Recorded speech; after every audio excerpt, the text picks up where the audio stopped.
Olá! Neste módulo falaremos sobre radioatividade e o assunto da primeira aula é radioatividade natural e artificial. A radiação de fundo é a radiação ionizante que está inevitavelmente presente no ambiente. Em inglês é chamada de background ou simplesmente BG. A radiação pode ocorrer naturalmente, a chamada radiação natural, ou ser produzida pelo homem. Nesse último caso, ela é chamada de artificial. A exposição à radiação ionizante é inerente à vida na Terra e, para a maioria das pessoas, a exposição natural excede a exposição de todas as fontes artificiais combinadas ao longo de sua vida.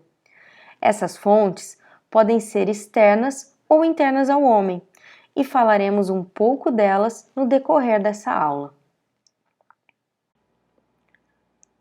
Começaremos falando sobre os raios cósmicos, uma fonte de radiação natural e externa ao corpo humano. Cerca de 2 × 10 elevado a 18 partículas primárias incidem na atmosfera a cada segundo. A maioria delas são prótons com energia maior que 1 bilhão de eletronvolts.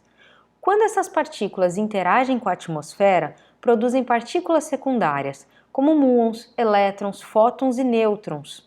E a interação desses raios cósmicos com a atmosfera terrestre também produz um grande número de núcleos radioativos, conhecidos como radionuclídeos cosmogênicos. O carbono 14, por exemplo, é produzido quando os nêutrons provenientes da interação de raios cósmicos com a atmosfera interagem secundariamente com o átomo de nitrogênio. Esse carbono 14 é então incorporado a moléculas de dióxido de carbono, as quais passam a circular pela biosfera. Além do carbono 14, outros vários radionuclídeos podem ter origem dessa interação dos raios cósmicos com a atmosfera, como o berílio 7 e o trítio. Radioisótopos também existem dentro do nosso planeta desde a sua criação. Embora muitos tenham se tornado estáveis ao passar desses milhões de anos, algumas dezenas deles ainda são encontrados em rochas e solos. Esses radionuclídeos são chamados de primordiais e podem ser parte ou não de uma série de elementos radioativos. Entre os elementos que não participam de uma série radioativa, o mais importante deles é o potássio. Na natureza, existem 3 isótopos para ele, o 39, o 40 e o 41. O único radioativo é o 40, cuja abundância é cerca de 0,01% e sua meia-vida de 1,26 × 10 a 9 anos. Uma série ou família radioativa é definida quando um nuclídeo instável decai consecutivamente em outros nuclídeos também instáveis até que se resulte em um elemento estável. Existem 3 principais séries radioativas: do tório, do urânio e do actínio. Existe uma 4ª série, que é a do netúnio, mas que não é encontrada naturalmente. A série do tório se inicia com o tório 232, chamado de nuclídeo pai. Um nuclídeo pai decai em um nuclídeo filho, que pode ou não ser estável.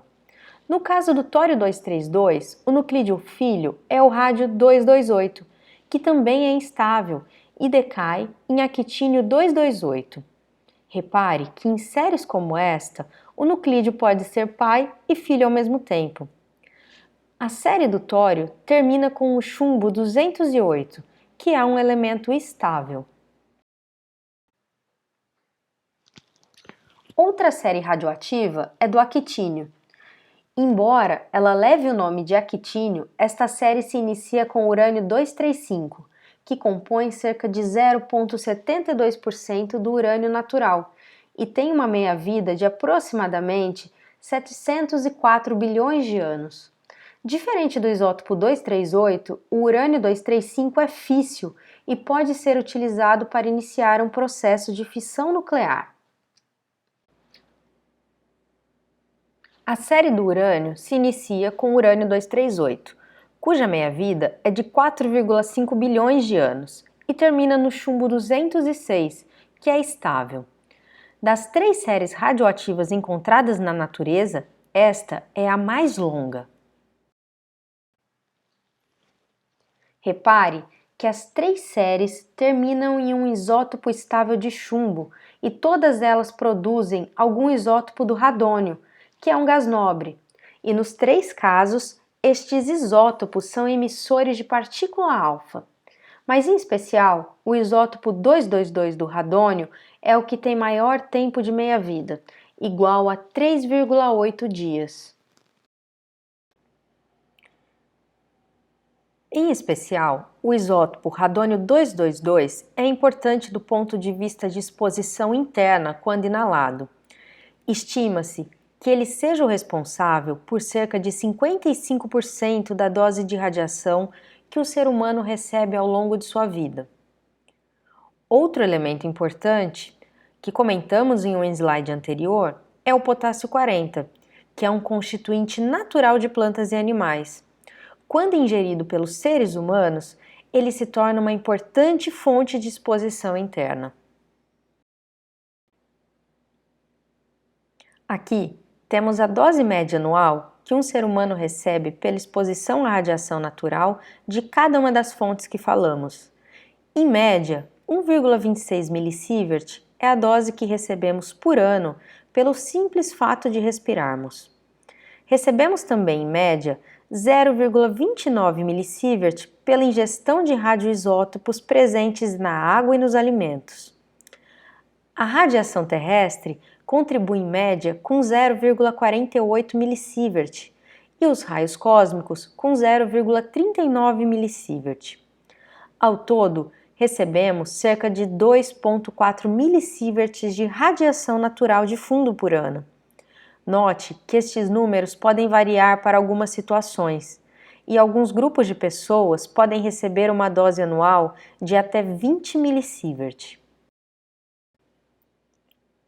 Sobre a exposição ambiental do ser humano a fontes artificiais de radiação, o teste e a produção de armas nucleares são uma das causas mais significativas. Entre 1945 a 1980, esses testes foram realizados de diversas formas acima da superfície da Terra. Eles produziram diversos radionuclídeos, como o iodo 131, o césio 137 e o estrôncio 90, que entregam ainda hoje doses por via de inalação, ingestão e exposição externa.